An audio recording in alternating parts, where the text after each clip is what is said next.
Hello, everybody, and welcome to the Doctor's Notes podcast by Doc's Castle Media, a podcast I created to share the notes of one of my favorite reality shows ever, Big Brother USA.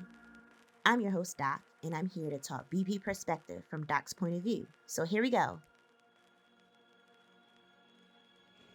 Hey, this is week 3, Veto competition episode. We made it. Where we left off last week, the people that were left on the block, or not last week, last episode, people that were left on the block was Cameron and Jag. And we had a backdoor plan to get Hisam.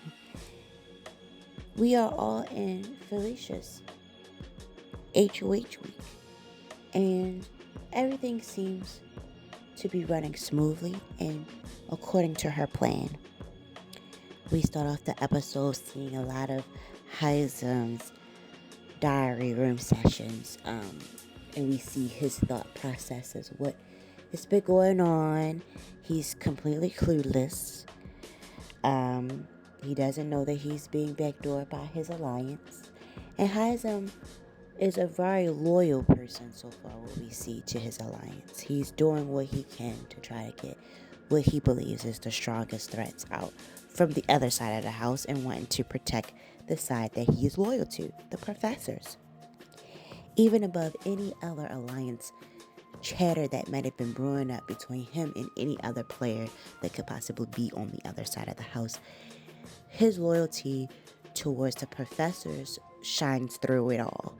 And we see that through his diary room sessions in the beginning of this episode. It just doesn't matter what he is in this house or what Sam is thinking, because he's a threat and he's going to be backdoored. That's what it's looking like in this Veto episode. So would I say that the professors are reigning supreme at this moment? It looks like those professors are starting to crumble, you guys. Like, it looks like they might not even exist after this week, honestly.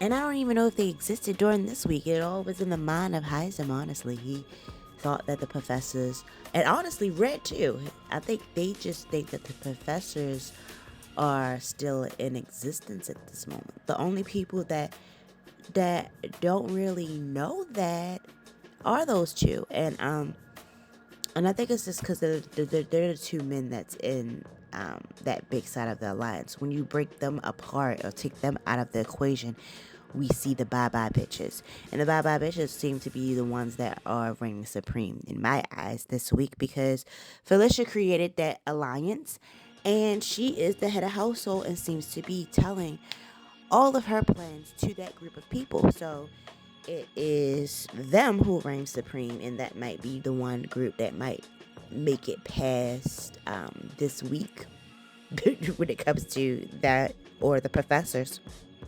But I do want to talk about other people in the game now, outside of those alliances, who CBS seems to, in this episode, highlight particular strategies from two players that I feel could play some type of part in their gameplay later on. First, I want to bring the attention to Cory. Cory has been seen in the Big Brother episodes, frequently. He has had diary room sessions, so he's very charismatic and has had some screen time.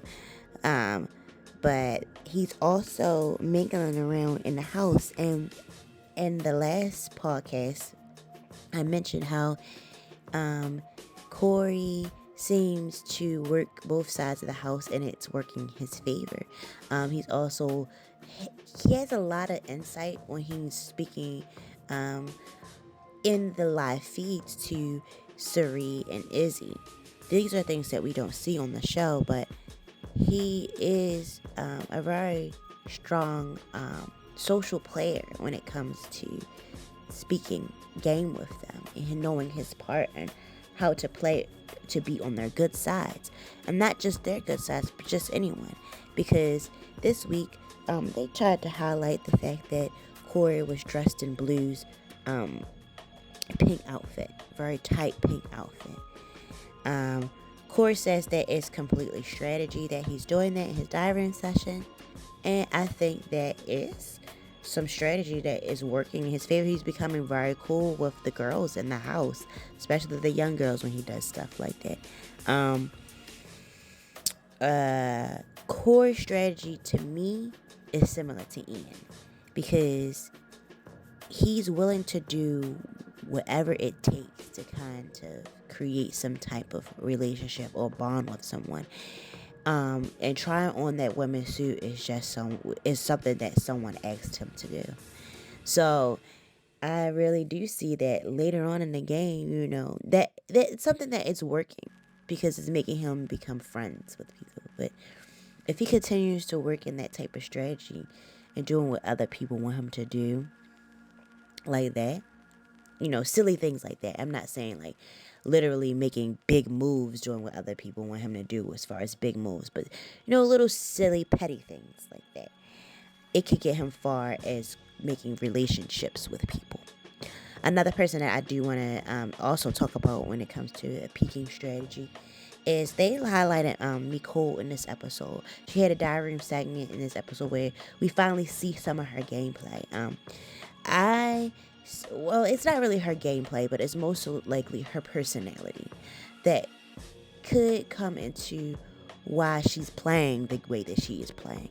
She is very irritated with the house guests in this game. They're a little bit too emotional for her, and it might be driving Mecole a little crazy.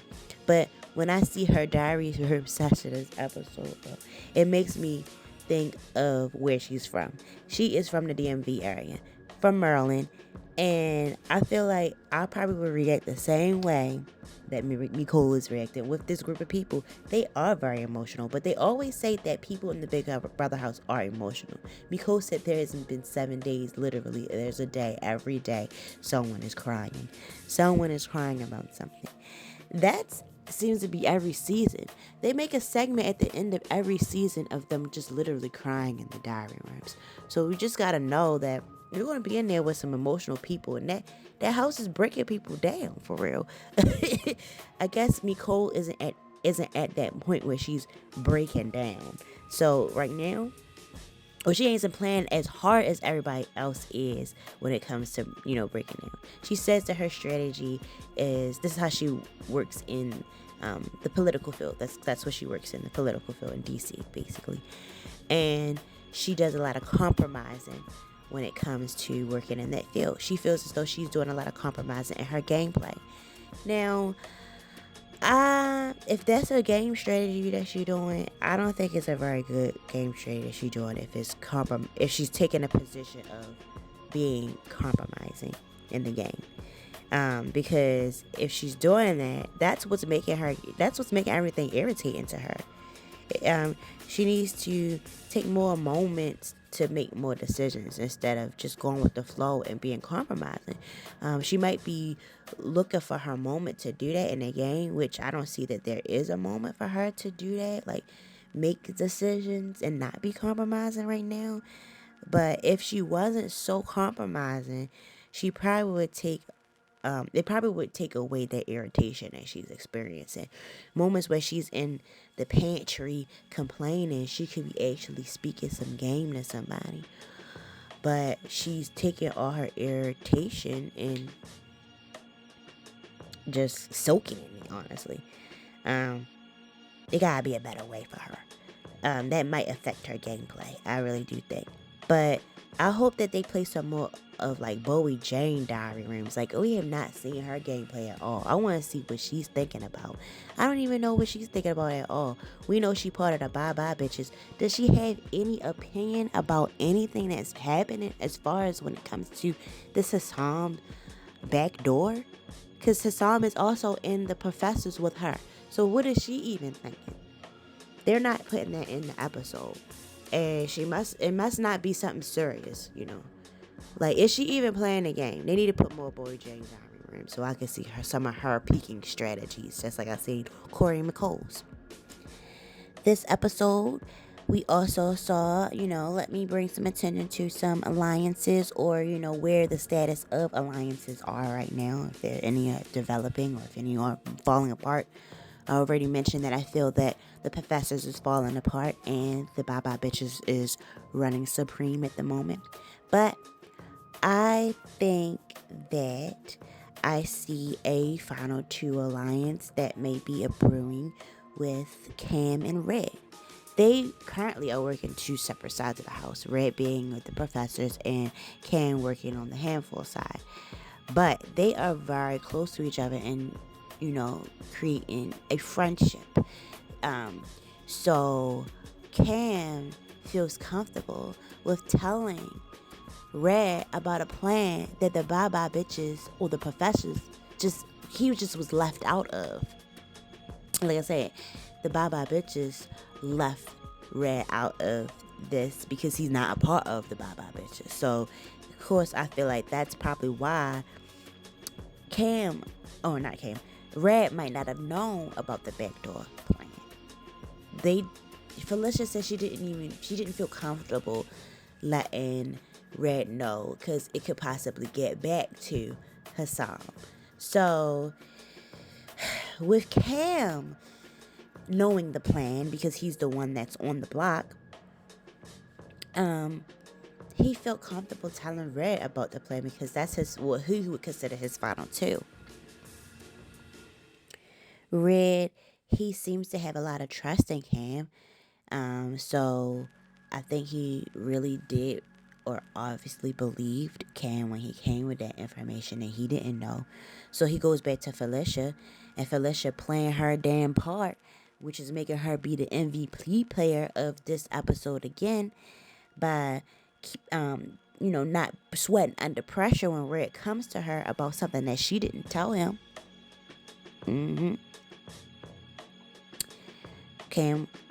Red went to Felicia, confronting her about the backdoor plan, and Felicia confirmed it. But does that I feel like that makes Red a little bit uneasy. That would make me feel very uneasy, you know about some information. Someone that's not even in the alliance that you're supposed to be in is telling you about a deal that's going on because he's in on something that they left you out of. That's crazy. Cam knew before Red.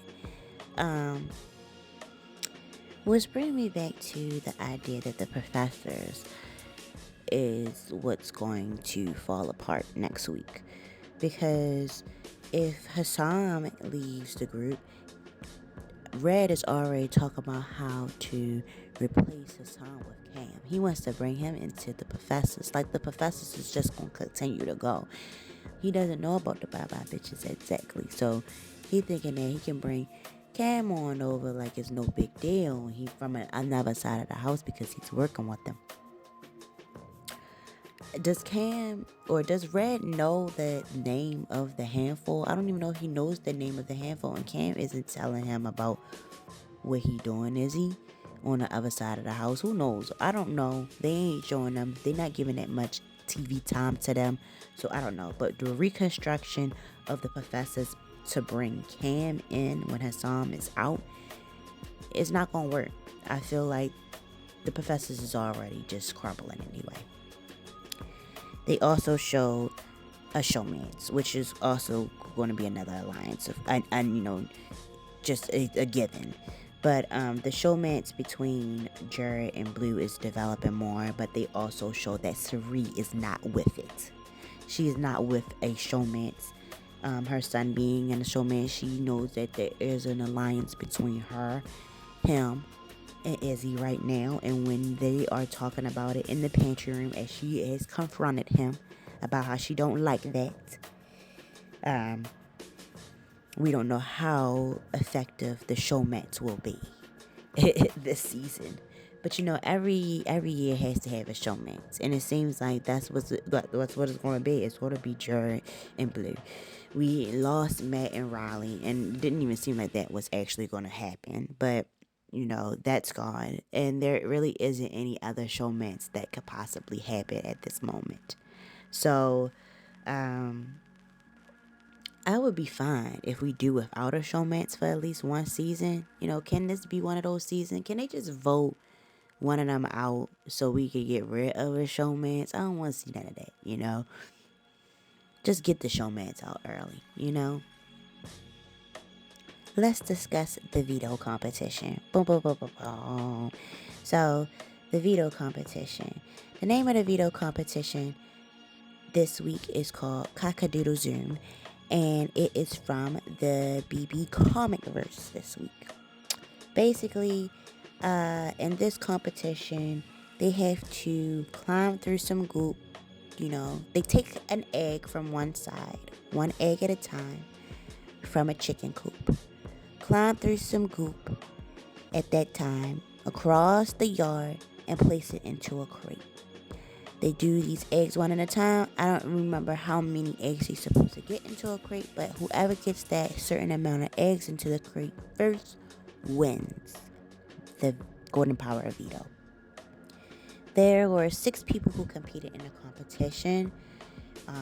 The 3 given people, which would be Cameron, Jag, and Felicia, because Cameron and Jag are the 2 people that are on the block, and Felicia being the HOH. The other 3 people are chosen from the whatever that thing is that they pick up from. So the 3 people that are chosen are Izzy, Ray, and Cory. Person who runs supreme in this competition and to be a physical threat, of course, would be Jag. Jag won the competition. I think Cameron and Cory came pretty close, but pretty much they were the competitors in this competition, and Jag won. Of course, Jag, with that knowledge, or he was in on the plan, because Felicia said that there were 2 pawns on the block, which was, of course, Jag and Cameron. Jag, knowing that he need to save himself, he gonna take himself off that block, and that's exactly what he did. He took himself off the block this week. Also, being a winner, he has to be the one to wear the costume this season. Every season there's someone who wears a unitard costume. Jag is the one that's chosen to wear the unitard costume, and I don't even know how long they usually wear it. Is it a week? I don't know. It's a few days that they wear the unitard costume. Jag has to wear the Cock-a-Doodle Zoom costume, which is, I guess he's supposed to be some that is going to basically make him that his cartoon character.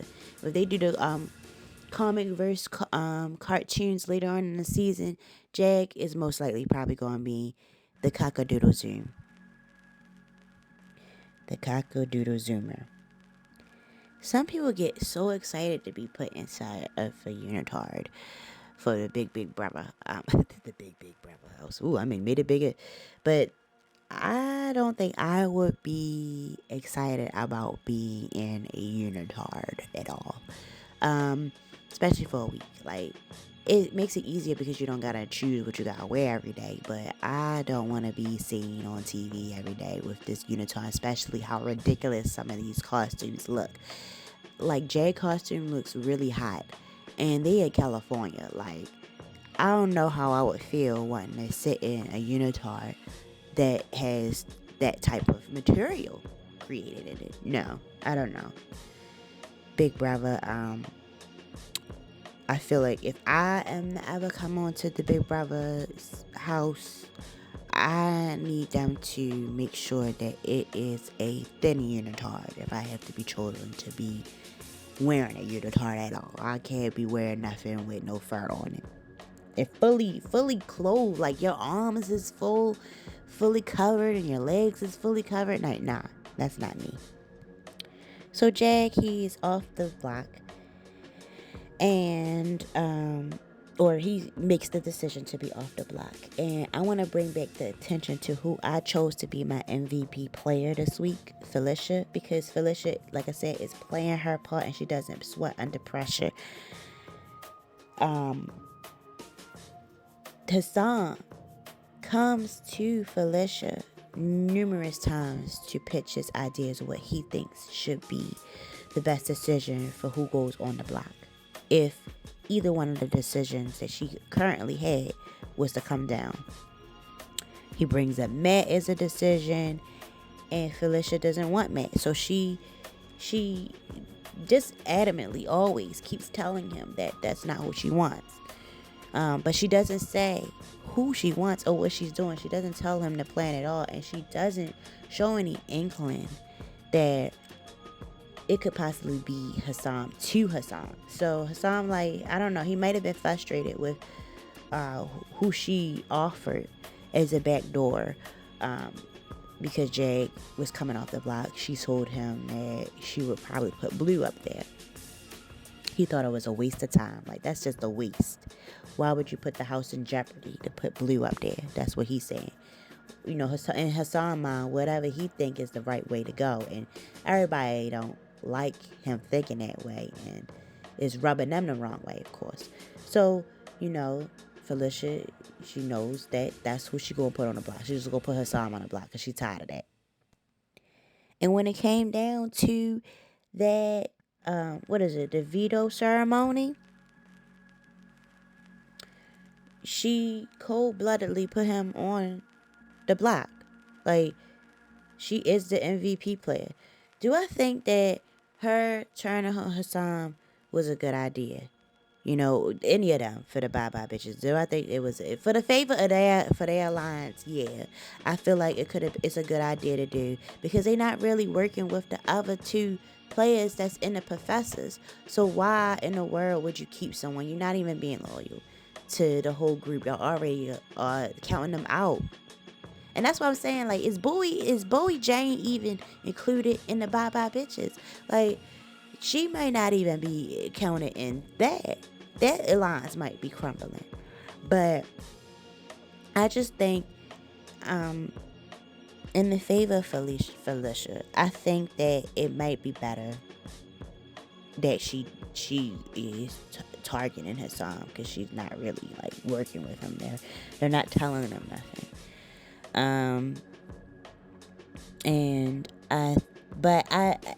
If it were me, if I was in there, I'm not gonna put Hisam out. I think it's too early in the game. There's so many things that could change in the dynamic of the game, and honestly, he really seemed like he was very loyal. He seemed so loyal. He was ready to do whatever. They could have just easily fixed whatever issues they had with communicating with him by letting him know that, you know, look, man, you ain't letting us really talk. If anybody was just really honest with Hisam, they could quickly and easily fix that. And I feel like he would continue to be loyal.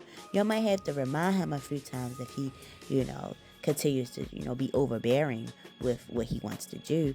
But that's the point. You just keep communicating. You gotta just communicate with him. But this is a game. We don't got that much time. And why communicate with somebody like that? You a little shaky. You already don't want to really talk to him. So in her favor, it is best, I guess, to backdoor him. He gotta go. So they better hope to God that he really leave. Because if he don't leave, he gunning for now. Because he's able to win competitions. He is able. And because he's able, and shown y'all the last week that he's able, he could get all of y'all out one by one by one. He just gotta find that one person that he gonna work with who ain't gonna get him out whenever he is unable to play HOH. Which I don't think he got. So, I don't know. He just gotta go. Which brings me down to, let's talk about what's happened in the Twitterverse. Boom, boom, boom, boom. So, in the Twitterverse, what I've been seeing on Twitter is a possibility that Suri might be flipping the house again. Maybe flipping it in the favor of Hisam. You know, talking to Felicia, possibly flipping the house. But I don't think that's very strong. I think it's just a little chatter that might have happened that night that he was put on the block. Because they might have felt bad about it. Probably really realized that he was going to be loyal to them. And, you know, when that came about, I think that's probably what made them be like, oh, can we change the vote type of thing. But I don't think the vote is going to change. I think, honestly, it probably flipped right back. I think they are focused on getting Hisam out, and there's new dynamics that's probably building from them talking or whatever, or talking it out. Another thing that has happened in the Twitterverse is people have found Jared's ex-girlfriend's Twitter. Boom. And found out that she has a potty mouth. She uses the N-word, very, very often. And her being a white woman, it is not cool. Being in the dynamic that Jared just was in on Big Brother with Luke the first week, Luke calling him or using that word, and Jared having to give his opinion, and people being so mad about his opinion or how he carried things. We now know why he carried things the way that he carries things. Because he has a ex-girlfriend who uses the word, and I guess he lets her pass with it. So, yeah. People are coming for her. She is under attack. She has deleted a lot of those tweets that have the N-word in them, that people have been screenshotting and sharing videos of. Oh my goodness. Yeah. So when he comes out of the house, he's going to have to face that too. Probably, speaking up for his ex-girlfriend, because she is being slaughtered out here. Being slaughtered. Another thing I didn't see in the Twitterverse is people are trying to force some type of showmance in this season. Like, people keep on trying to talk on Twitter how they want to get America and Cory into a showmance. Like, they keep trying to push it. Keep trying to push them, or just talking about them hanging with each other. Like, they're speaking some game and they're getting to know each other. And Cory and America hang out with each other in the house. But according to what I've been seeing, Cory doesn't want to have a showmance with America. He isn't for it because he's too young. America is a few years older than him, and Cory is fresh. Is he 21? I think. Like, he's fresh out of college. Oh, is he still in college? I think he's still in college. So America, I don't know. He not. I think it's cool. Like, he not attracted to her. He not feeling America. That's not who he with. That's not who he want. And the Twitterverse is trying to force that. We don't need that. But those are like the main things that I've been seeing, that updates that's been going on Twitter. You guys are crazy.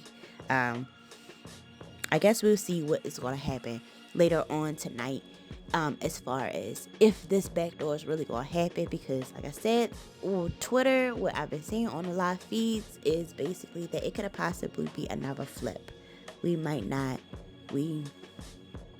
see Hisam staying, or it might be a vote that could be possibly really, really close, that could show people's cards in this game. And I am hoping that it could be that, because I need something to be triggered that could make the game feel different. We always have these unanimous votes. Can they show their cards? Like, let people play the game to reveal certain things in the house, So I'm hoping that they can vote like that this week, but I don't think that they will. I think they still be in a unanimous vote to get Hisam out. We will be seeing an old competition, though. They did say that in this week's eviction night, we should be seeing the pressure cooker competition. So, if everybody is listening that are Big Brother fans, you will understand that the pressure cooker competition is a competition where they're in a box, and you can't do anything in this box. You basically have to be the last person standing. So we get to watch the pressure cooker If you have live feeds, you get to watch it on the live feeds whenever they open back up. And if they're continually still playing the pressure cooker competition, we can watch that in the live feeds. But yeah, we get to see a legendary competition happen. Either way, let's look forward to it. So in today's episode, what did we discuss? Today we had discussed about who is on the block currently, and we discussed about who the MVP player is. Definitely, it is still Miss Felicia. She rocking it, and it's mainly because of the social gameplay, not physically, because she sucked at the veto competition this episode. But she definitely is playing a very good social gameplay by not showing her cards and playing her part the way she needs to play it. We also see some peeking strategies. I talked about, Mecole having her appearance in the episodes and how her gameplay might affect the game later, and Cory and his gameplay and how that affects the game later. We talked about some possibly new alliances with Cam and Red, and we talked about the reconstruction of the professors, or it's just crumbling. If it's about to demolish altogether. Either way, we talked about the veto competition and who that winner was, and we talked about who is now on the block, which is now Hisam in the backdoor playing. But other than that, I can't wait to see what is going on tonight. We'll get to see if someone leaves. Who is leaving? Hisam, or who else is on the block? I forgot. Oh, Cam. Hisam or Cam. Who is leaving tonight? I can't wait to look. Catch y'all next time on the next episode. All right. Out. Thank you so much for tuning into the Doctor's Notes podcast. I hope you enjoyed today's episode, and if you found value in what you heard today, don't forget to subscribe to our podcast and leave us a review on your favorite podcast platform. For more updates and Doc's Castle content, follow me on my social media. You can find me on Twitter, Instagram, and Facebook at Doc's Castle. If you have any questions, suggestions, or topics that you'd like to cover in future episodes, feel free to reach out to me via email at docscastlemediainfo@gmail.com. Remember, your support means the world to me, and I'm grateful to have you as a listener. But until next time, peace out.